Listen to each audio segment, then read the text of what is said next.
Good evening, everyone. I'm Melissa Gilbert. I'm president of the Lower Merion Board of School Directors.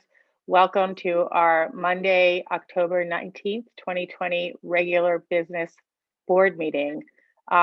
This meeting is being made public and recorded through Zoom, and public comment will be taken through the chat feature during the meeting. So we'll open it up later in the meeting. Comments will be taken on all items and then read by our solicitor, and we'll let you know when that's going to occur. And I'm going to turn it over to Superintendent Copeland. Thank you, Dr. Gilbert. Welcome, everyone. As you may know, it is our tradition at the October meeting to welcome and congratulate our students who have made national merit recognition. Normally, we would be doing this at the Lower Merion High School auditorium, and we'd be able to see the students walk up and get their certificates. This is being done virtually this year, but to no less fanfare and appreciation and admiration for all of their efforts. So with that, I'd like to turn it over to the principal of Harrington High School, Mr. Scott Weinstein.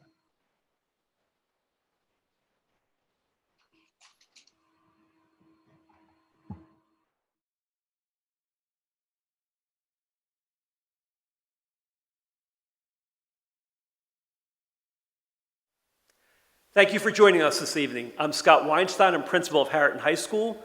It is nice to honor and recognize many of our students. We can certainly use a celebration during these times. We are honoring a remarkable accomplishment of academic success. Students, I applaud your success and admire your dedication to academic excellence. You should be extremely proud of this designation, as it shows that you have exceptional academic potential. I am sure you realize that achievements such as this one are made possible through support and efforts of many people. Although the final effort and achievement are all yours, it will be a nice gesture for you to thank those most responsible who have helped you to be prepared to perform so well. I'm sure that they take great pride in your achievement as well. Again, on behalf of Harrington High School, please accept my congratulations and best wishes. I'll first start and read the commended students. Dario Bencardino, Dinah Day Booth, Fiona Feng, Finnegan Glue, Serena Goyle, Nina Holland, Anye Gianthi, Jeffrey Kelly, Priya Kumar, Kai Nagvajara, Lachlan Northington, Ben Raphael, Sage Rashkoff,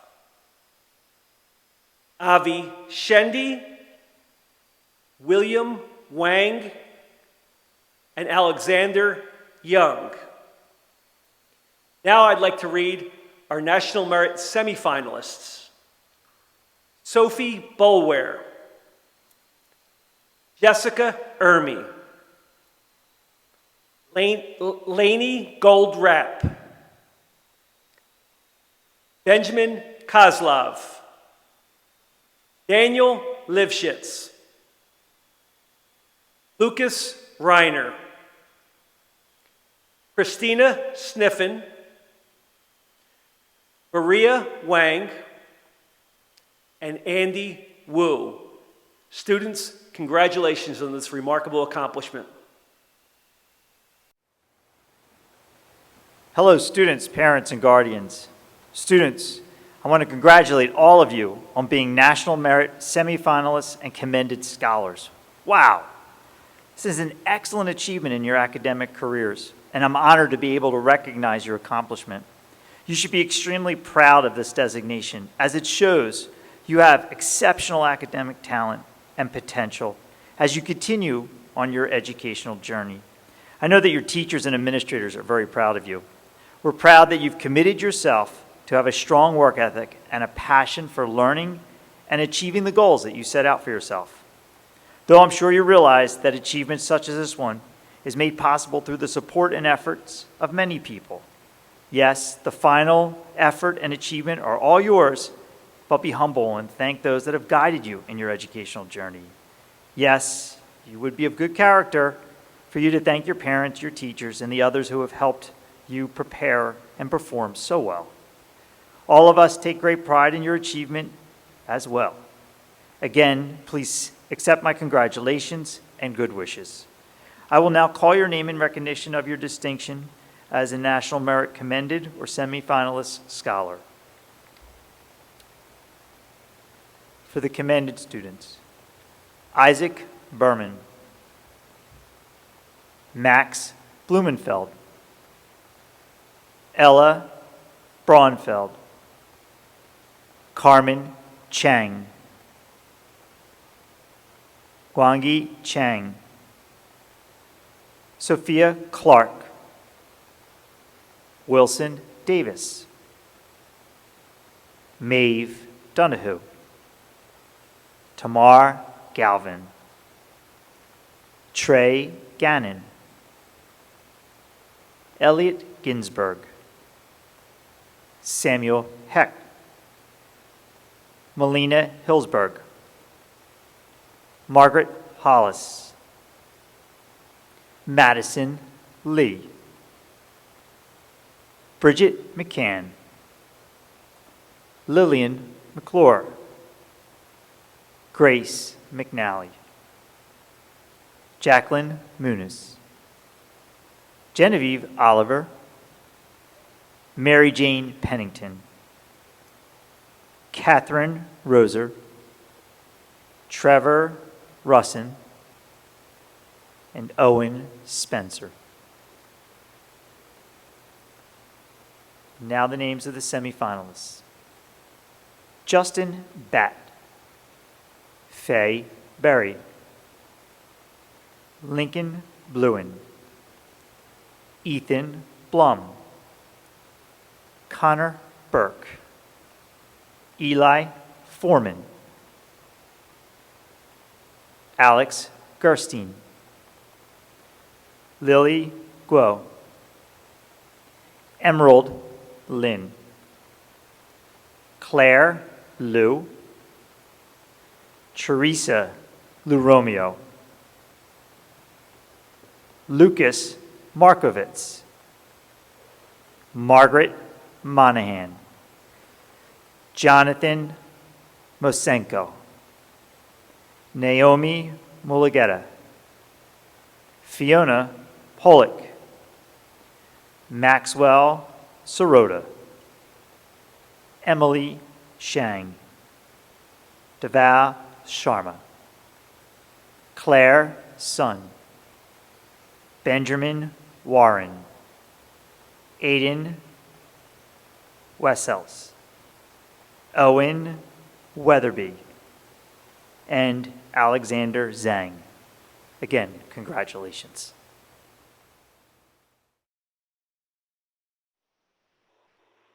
Let me add my congratulations and appreciation for all the hard work the students put into this. I also want to thank the parents and teachers for their support of these students. And I'd also like to thank Amy Buckman, Mike Purvix, and Dan Ketkin, and leave anybody out, who worked to put these kinds of video presentations together so that even during this time of COVID, we don't forget to honor and take time out to champion our students. Thank you. That concludes our report. And I just, if I could take a moment to, on behalf of the board, to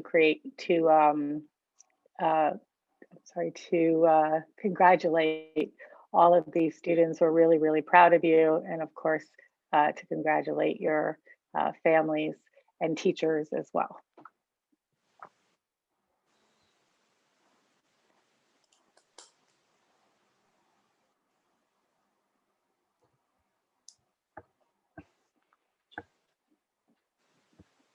Sorry, Bob, is that the end of the presentation? Oh, I'm sorry. Yes, sorry. That concludes our presentation.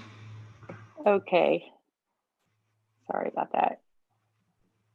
We're well-oiled machine here. Okay.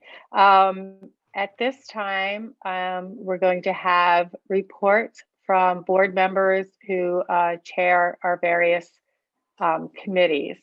First is Ms. Kalish, who will tell us what happened at the Communications Committee. Thank you, Dr. Gilbert. My name is Shana Kalish. I'm one of the co-chairs of the Communications Committee. We met on September 23rd, 2020. Our first order of business was a presentation from Ms. Amy Buckman on COVID-related communications. So there have been 8 updates to every 2 weeks and sometimes more often. There's a regularly updated FAQ page on the website. There have been info sessions the district has held. There's a virtual learning toolkit that's been available to families in the district. Resources been made available to support various areas such as well-being and mental health.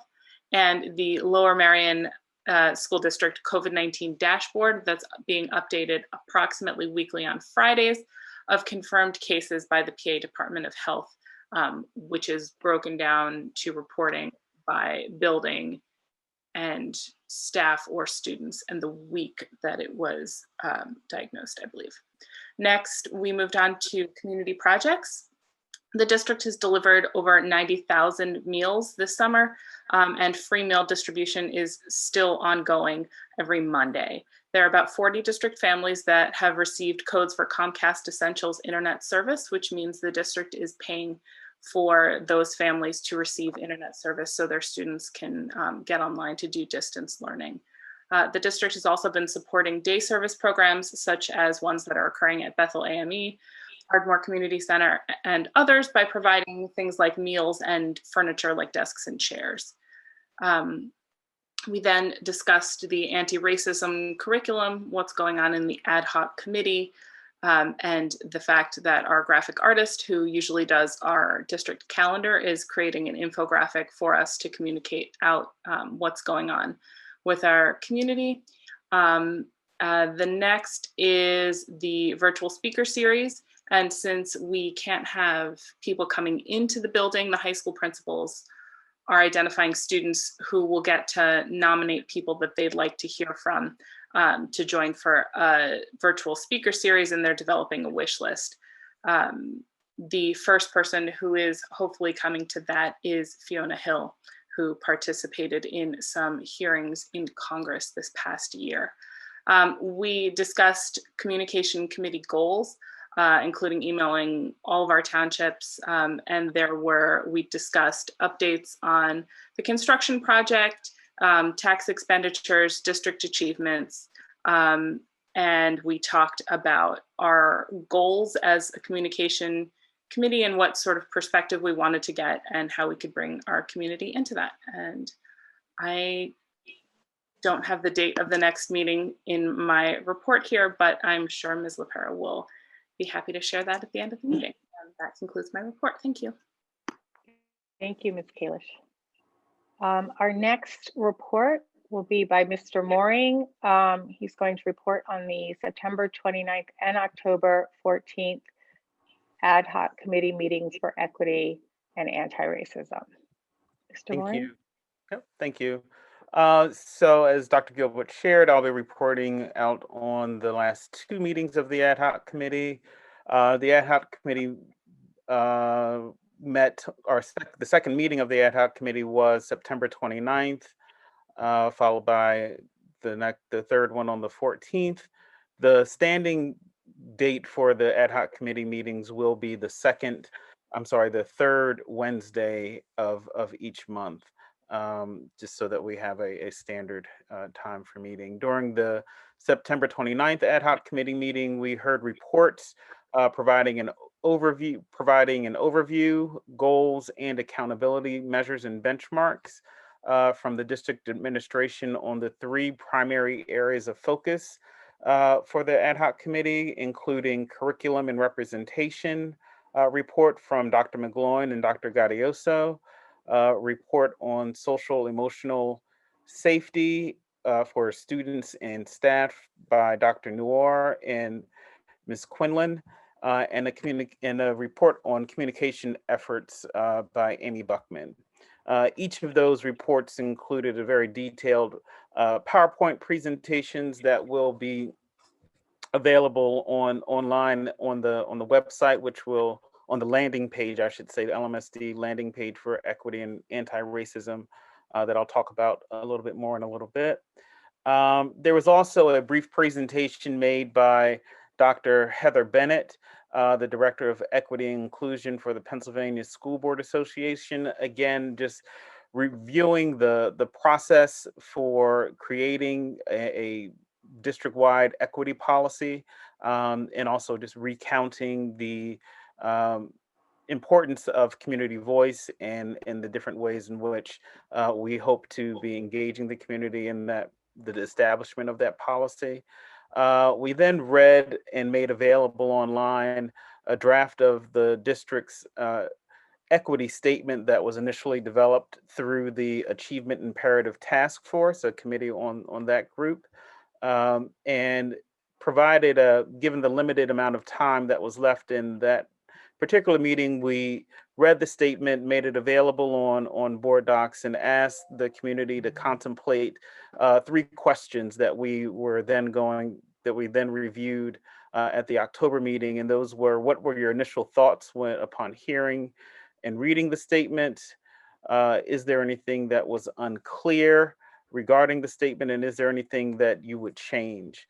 The community was asked to submit responses via community comments, and also acknowledge that we would use the breakout function of Zoom during our October meeting to go in depth on the responses to those 3 questions. And then that concluded the September 29th meeting.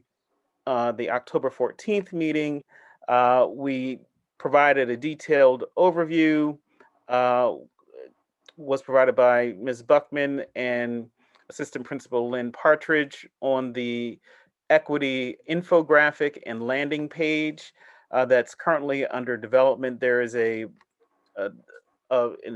kind of I guess a data model that was developed for PennWin that provides just really a broad overview of our efforts around equity and anti-racism within the district. That was a particular model looking at PennWin, but we're looking to expand that to cover both the district's activities historically, as well as what's happening at a district level and within the various efforts that are happening at the various buildings.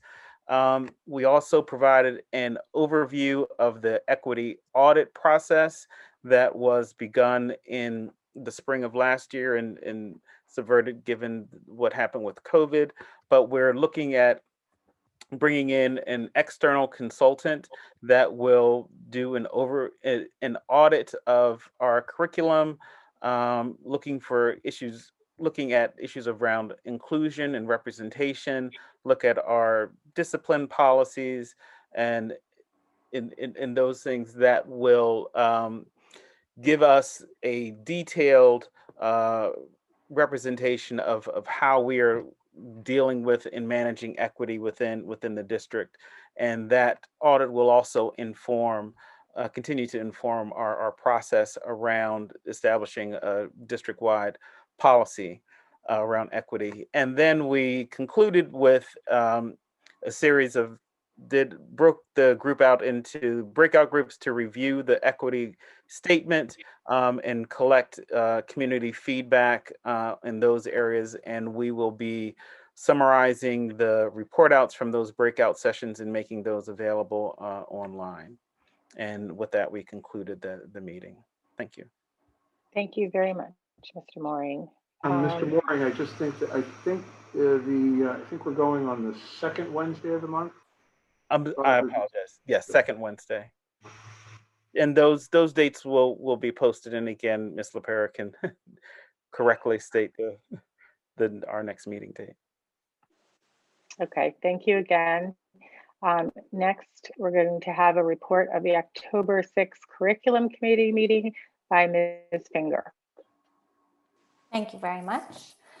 Okay, so we had several updates on October 6th.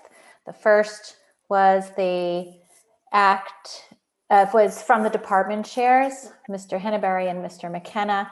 They talked about the Act 35 civics assessment, which says that a civics assessment will be given at least one time between 7th and 12th grades. There's an accountability piece. It's not a graduation requirement. It does need to be submitted to the Pennsylvania Department of Education and reported on the district website. Students who score 100% will need to get a certificate of recognition. Our schools give this test, or will give this test, in March of senior year. It'll be comprised of 20 questions, use the content of the citizenship test, and it's going to modify the questions to go beyond a depth of knowledge of 1 to include a depth of knowledge of 2 and 3 over 5 sections. They also updated us on the Act 70 of 2014 Holocaust education, which was passed in 2014, saying that schools have the responsibility to expose students to atrocities of genocide and other civil liberties violations. It encourages, it does not mandate. In our curriculum, the foundation is laid in Global Studies 1 and is followed up in Global Studies 2 and U.S. History between 9th and 11th grades. And then we're exploring the question of what does it mean to teach social studies in challenging times? Are there opportunities to broaden this to the middle school level? These are just 2 questions that as a district we're thinking about for our 7th and 8th grade program. And as Dr. Pratt said, will be a conversation over the next few years.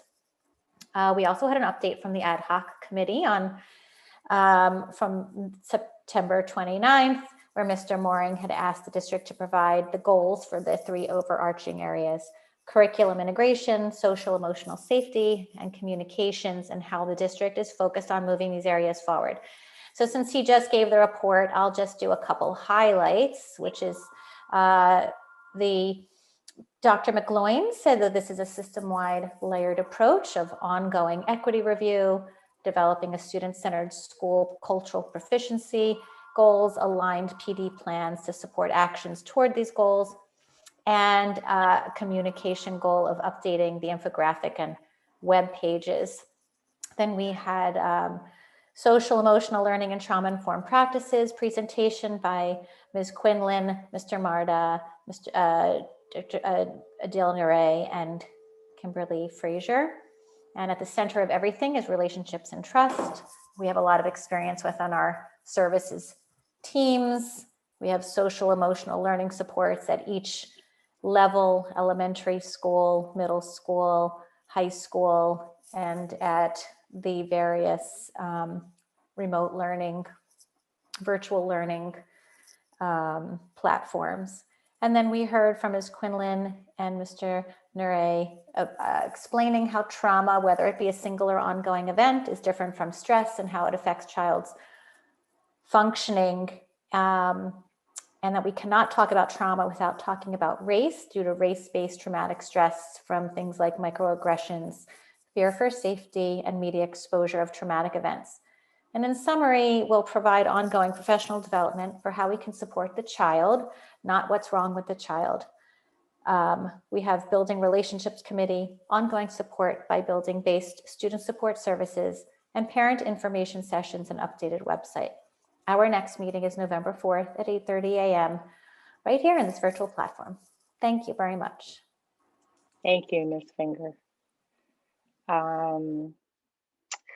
Next, we have a report of the October 9th Policy Committee meeting by Ms. Ackman. Good evening, everyone. And I'm one of the co-chairs of the Policy Committee meeting. So a few notes from the meeting. The Policy Committee continues to work through a series of updates as we go. Right now, we're in the middle of one section of the policy, but we're updating other policies as necessary due to current events and changes at the state or federal level, including Title IX. We are updating the employee-focused policies right now so that there's a more faculty-friendly document to guide decision-making. And we continue to focus on equity as a big driver of the Policy Committee's current work. Let's see, on the second readings, we had a few changes. But the second readings we talked about were policy AR 246, which is discriminatory harassment, bullying, and hazing. There were no changes from the first reading. Policy AR 346, 446, and 546, discriminatory harassment by and of employees and other members of the school community. Policy NAR 814, copyrighted material, and there were some terms that needed to be defined. And policy 815, smoking tobacco usage, and that was updated to include vaping. Then we had several first readings. Policy 104, equal opportunity employment. And there were 2 ARs associated with that. 104, gender expansive and transgender employees, ensuring equity and non-discrimination. And AR 104/1, the complaint procedure. There were some substantive changes we included, and those will go to a second reading. We also had a first reading of policy 818, accidents involving employees and other non-students. Policy 820, business operations. We reviewed electronic signatures and post-issuance compliance. Policy 821, privacy of protected health information. Policy 827, conflict of interest.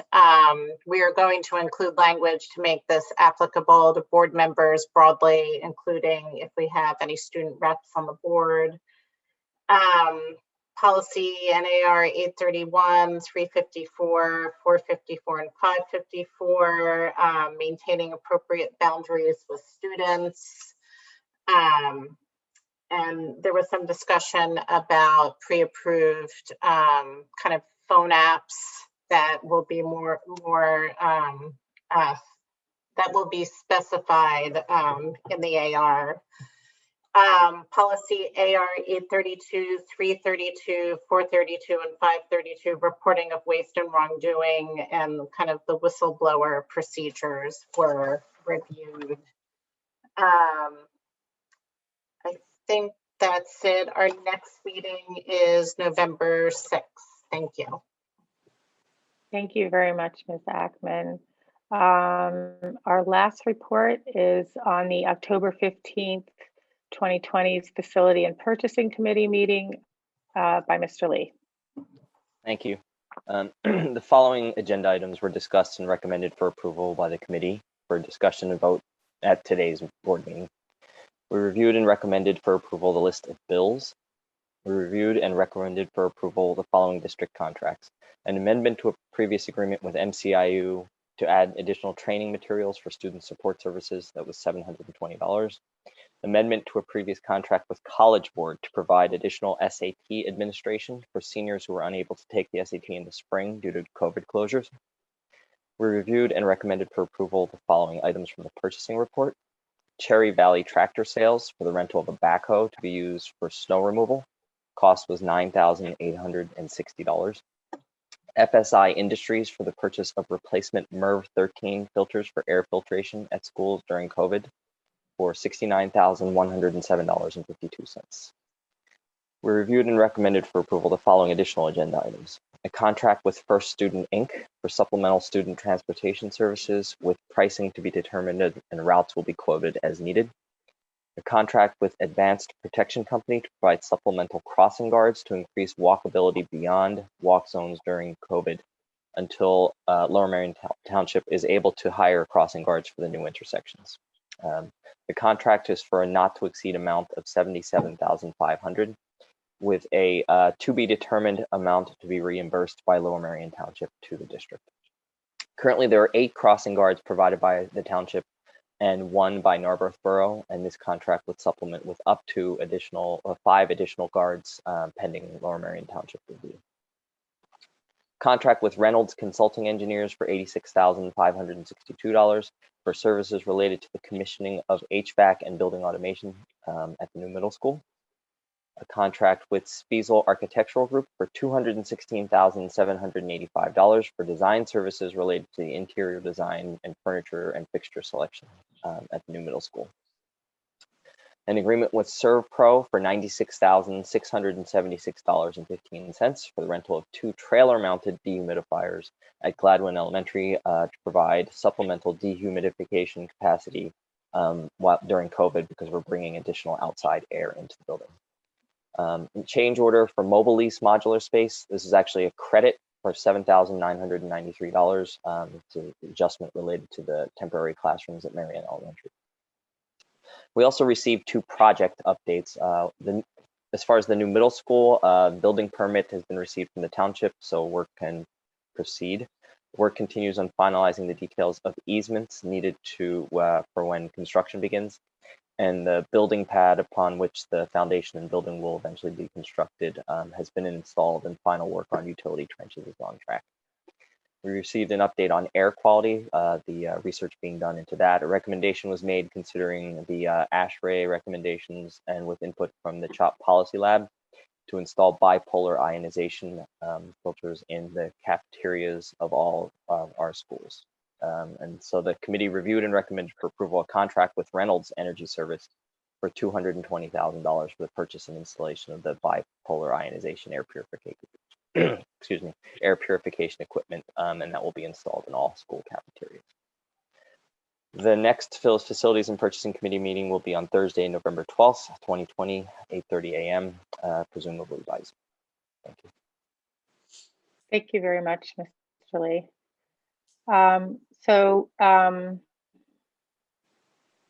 As you can see, there's been a lot of work done by the board in committee meetings that many of the items that are on our consent agenda have been discussed in those meetings. All of them have been discussed in those meetings. At this time, we are going to welcome audience recognition or public participation. So in a moment, I'm going to ask for a 10-minute timer to be set, and you can make a comment or ask a question using the chat feature. And we need you to provide your full name and address within the district, or your comment will not be shared. Comments will be taken on all items, whether they're on the agenda, whether they're on this agenda or just a general comment and question.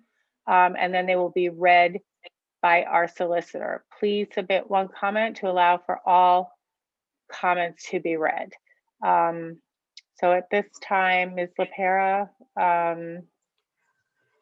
can we please set the timer? Yes, and the Thank chat you. feature is open.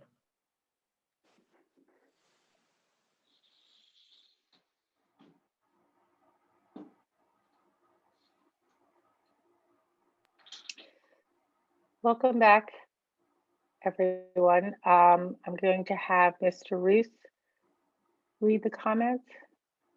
Okay, is this volume all right? Yes. First comment is Ezra Wood, Marion Station. The school district is following scientific advice in its decisions on when and how to reopen school, recognizing that the physical and mental health of our students is paramount. For the school start times, however, the school is continuing to ignore scientific advice regarding the sleep needs of adolescents and has the middle and high school start times much too early, especially high school.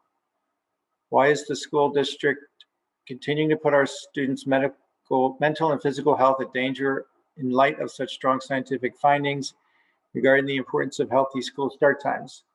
Middle and high school should start no earlier than 8:30 and preferably after 9. That's first comment. Second comment is Jen Kelly, Penn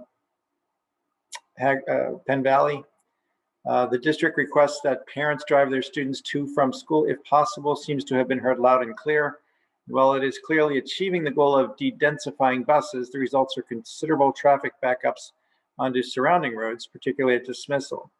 The Penn Valley Civic Association respectfully asks the board to seek assistance from the Lower Merion Police Department to assist with traffic direction to help mitigate traffic flows around Welsh Valley Middle School and Penn Valley Elementary. Thank you for your consideration. That concludes the public comments.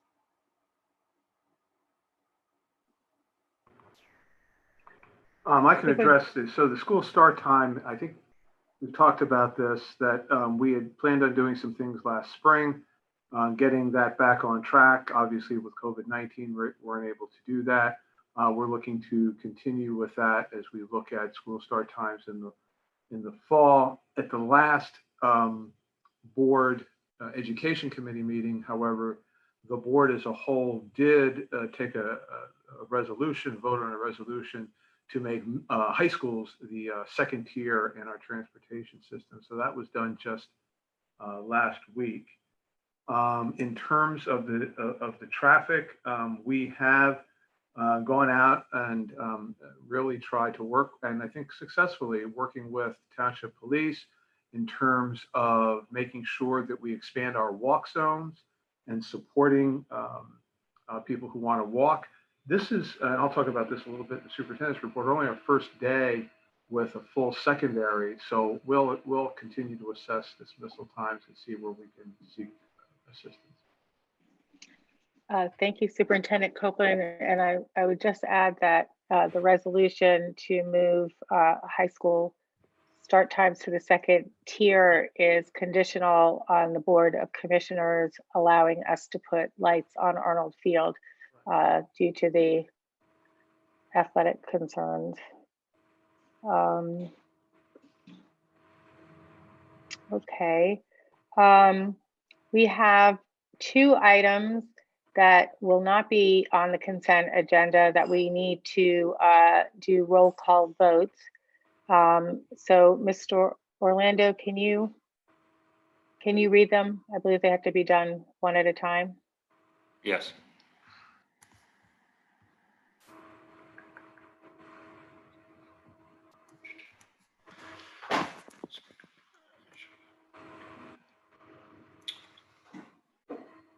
The administration recommends that the Board of School Directors adopt the resolution as presented, authorizing the issuance of general obligation bonds in the maximum principal amount of $35 million on a parameter basis, and related action to refinance the district's Series A of 2012 bonds under the terms set forth in the related report of PFM Financial Advisors, LLC. Mr. Orlando, could you, in non-resolution language, give a brief overview as to what you just said? Sure. So if you recall, at last month's board meeting, the board authorized the administration, PFM, and bond counsel to proceed with the issuance of two bonds. The one we're talking now is refunding of the Series A of 2012. So PFM in their report identified to refund these bonds in order to save approximately $2.3 million in savings. And we do have our bond counsel here, as well as representatives from PFM, if the board has any questions of them. I was just going to ask if the board has any questions or comments, and you can use raise your hand. I'm able to see that. Mr. Driscoll. Thank you, Dr. Gilbert. I just want to point out something that we did discuss these in detail at a finance committee meeting that was held in September. And Ms. Robinson did give us a report at that September board meeting. So we've addressed these issues in committee, but it was in September. That's why there wasn't much conversation earlier when we were doing the other board reports. That's all I wanted to say. Thank you. Thank you for reminding me of that. Are there any other questions or comments at this time? Okay. Seeing none, do I have? Ms. Kalish has a question. I apologize. Give me 1 second. Essentially, what we're doing here is refinancing a large money that we've already borrowed in an effort to save a lot of money for the district. Yes, to boil it down simply. Correct. Okay, Yes. great. Thank you. Sorry, I apologize. Are there any other questions? I'll take a second in case there are more questions. Okay. All right. Seeing no more questions or comments, do I have a motion to approve? So moved. Thank you, Deborah. Do I have a second? And Second. Thank you, Lucy. We have to do a roll call vote. So if all the board members can turn on your mics. Mr. Driscoll, Yes. Miss Ackman, yes, Miss Finger, Yes. Miss Klein, Yes. Miss Kalish, Yes. Mr. Lee, Yes. Mr. Mooring, Yes. and Dr. Gilbert. Yes. All in favor, motion passes. Great. Thank you. Mr. Orlando, can you read the second recommendation? Yes, the administration recommends that the Board of School Directors adopt a resolution as presented authorizing the issuance of general obligation bonds in the maximum principal amount of $70 million on a parameters basis and related action to fund certain capital projects of the school district as further described in the resolution. Okay, Mr. Orlando, can you make that clear what we're doing in layman's terms, please? So this was, as Mr. Driscoll said, this was discussed back in the September meeting. The board authorized us to proceed. We have been working with the advisors and bond counsel to move forward with new monies. This is to the next phase, or the final phase, hopefully, of the new middle school project. So this was discussed in detail, and I think, as Mr. Driscoll said, noted in Mrs. Robinson's report. So this is the next phase of the project. Great, Mr. Orlando. I just want to make sure the public understands what we're doing. Okay, I'm going to ask for questions from the board, and I see one from Mr. Mooring. Yeah, just want to confirm. So even with this issuance of the bond issue here, is this still within the originally budgeted amount for what we projected for the school? Yes. Thank you. Are there any other questions? Okay. Do I have a motion to approve? Oh, I'm sorry, I'm sorry, Lucy. Ms. I saw that you. No. Go ahead if you want. Oh, okay. I was just going to follow up quickly and ask if you could just provide a little background on how much money. So this is the second part and hopefully the final part, just so that people would know the original amount that was borrowed for a total. Yes, so the board issued $30 million back in, a year ago, I guess September 2019. Once the bids were finalized in June, this was the next phase of the project for the financing of the project. When those bids came in, PFM in September went through a couple of different options for us for the financing. And based upon the market conditions, the recommendation was to issue one bond. Typically, we had a couple, 2 or 3 series of bonds initially, but with the market conditions, we decided to do one issuance, which would, based upon the draw schedule, finance the project. That's what we're doing tonight. And if John wants to mention anything else, I'll open it to him. No, that was a good summary, Vic. Yeah, so the first bond issue was done last year, as Vic said, about $30 million. This next one that we're actually going to price in the market this week, we're targeting to bring in $63 million of net proceeds for the project. So those are the two bond issues that combined will finance the project. Thank you. And of course, we're fortunate to be taking advantage of low interest rates. Before I move on, are there any other questions or comments? Okay, do I have a motion to approve? So moved. Thank you. I didn't hear who did the second. Second. Oh, great. Thank you, Deborah. And I believe we need to do a roll call vote again.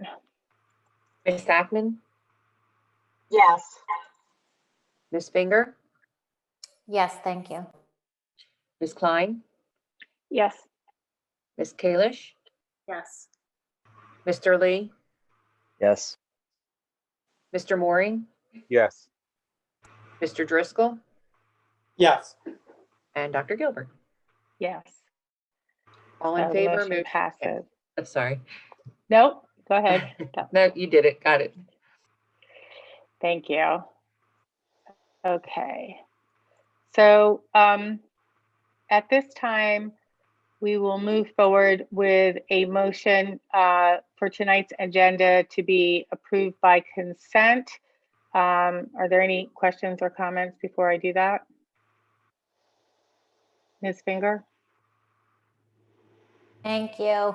I just have a comment, and I'm very appreciative of the architect's commitment to both the design of the learning spaces and the selection of furniture to align with the vision of the strategic plan and the well-being of the students. So, down to the last detail, we're really keeping that in mind with the creation of this new learning environment. So thank you very much.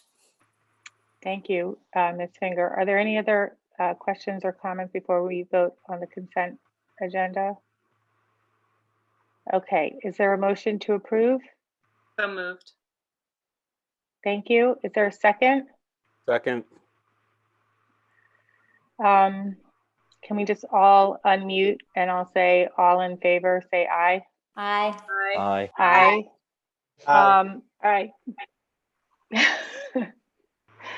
have to work on the coordination. Anybody wants to vote no? Any abstentions? It looks like that passes. Before we move on, Superintendent Copeland would like to make a few remarks. Yes, thank you, Dr. Gilbert. Just a quick report. Today, first of all, I neglected to mention Anna Hora is a member of the group that put together the presentation at the beginning of the program. So I knew I should have named them by name. That's what I guess.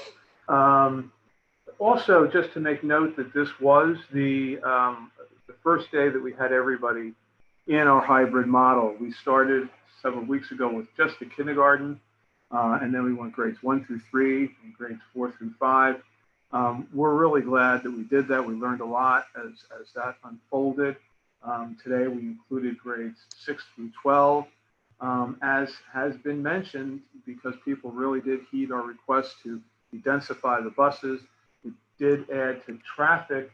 That's the bad news. The good news, I guess, is it reminds us, because from time to time people complain about buses, but this sort of reminds us that they're a good thing. They reduce traffic and they actually make things easier for when students get to school. So maybe this will help us sort of remember that. But I would really be remiss if I didn't really shout out to the teachers and administrators and the central office staff who really, this was a summer to forget, not to remember.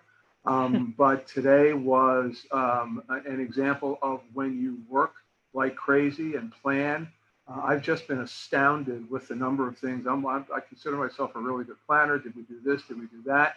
And when I walk through the buildings and I'm like, oh, you thought of that? Or oh, wow. All of this, not only to make the education for the kids work well, but the safety of everybody in terms of directionality, in terms of, keeping everything going. The operations department, who went out and got extra cleaning people. So you see people constantly walking through the halls, sanitizing high-risk areas and so forth and so on.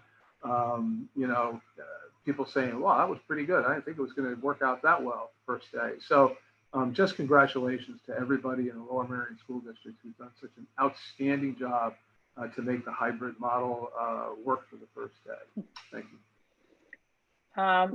Thank you, Superintendent Copeland. And on behalf of the board, we'd also like to express our gratitude to everyone who has been working really, really hard. Our staff, our teachers, our nurses, everyone who's been working and as well as the senior staff, and of course, under your leadership, Mr. Copeland. So we really, really appreciate that. And, you know, glad to hear that the first day went well. So, let me see here. Oh, yes, sorry, I don't want to forget you, Mr. Ruth. You're going to speak on the Sunshine Act and give a report. Yes. First of all, the Sunshine announcements. There were executive sessions last Monday, October 12th, October 15th, also one October 16th, and then one tonight, October 19th, all regarding litigation and land development matters. I would also like to read a statement. On October 15th, 2020, the Pennsylvania Supreme Court denied Lower Merion School District's request to review for a second time the injunction approved by the Court of Common Pleas on August 29, 2016 in the Arthur Wolk budget litigation. That injunction called for Lower Merion School District to stop collecting taxes at the rate approved by the Lower Merion Board of School Directors and the Pennsylvania Department of Education during the budget process. The approved rate was an increase of 4.44% over the prior year's rate because the Department of Education had approved exceptions for anticipated special education expenses and pension obligations, which increased the Act 1 rate of 2.4% by 2.0%. The court left, quote, for another day and the appropriate forum, end quote, whether there could be rebates, refunds, or credits for taxes already paid. 2016 injunction was issued even though the court was at that time considering objections raising issues that had and still have the potential to result in the dismissal of all or most of the amended complaint filed by the plaintiffs, Arthur Allen Wolk, Philip Browndies, and Catherine Marchand. The Pennsylvania Supreme Court recognized this when it reversed the Commonwealth Court's refusal to consider the merits of the district's appeal, stating, this case obviously manifests a great deal of procedural disorder. For example, it is difficult to apprehend that a judicial officer would undertake to issue a final and permanent injunction while a challenge to the standing of the proponent to seek judicial review remained pending. That was a quote from the Pennsylvania Supreme Court opinion earlier in this case, this litigation. In any event, with this Supreme Court decision, the case will go back to the Court of Common Pleas. Lower Merion School District believes that the court should rule on its objections before doing anything else. Indeed, given the number of open issues, the district has requested that the court hold a case management conference. That's all the question. That's my statement. Okay, thank you, Mr. Roos. Ms. LaPera, can you read out the upcoming meetings for us, please? Yes. The Board of School Directors has upcoming board meetings that will begin at 8 p.m. via Zoom, and that is the November 9th Education Committee and Supplementary Regular Board Meeting, the November 16 Regular Business Board Meeting, and the following committee meetings start at 8:30 a.m. unless otherwise noted. The November 4th Curriculum, November 6th Policy, the November 11th Ad Hoc Committee meeting on Equity and Anti-Racism, and that is at 7 p.m. The November 12th Facilities Purchasing Meeting, and the November 18th Communications Committee meeting at 7 p.m. Great, thank you, Ms. LaPera. With that, our business is done and we are adjourned. Thank you very much for attending and stay healthy, everyone. Good night.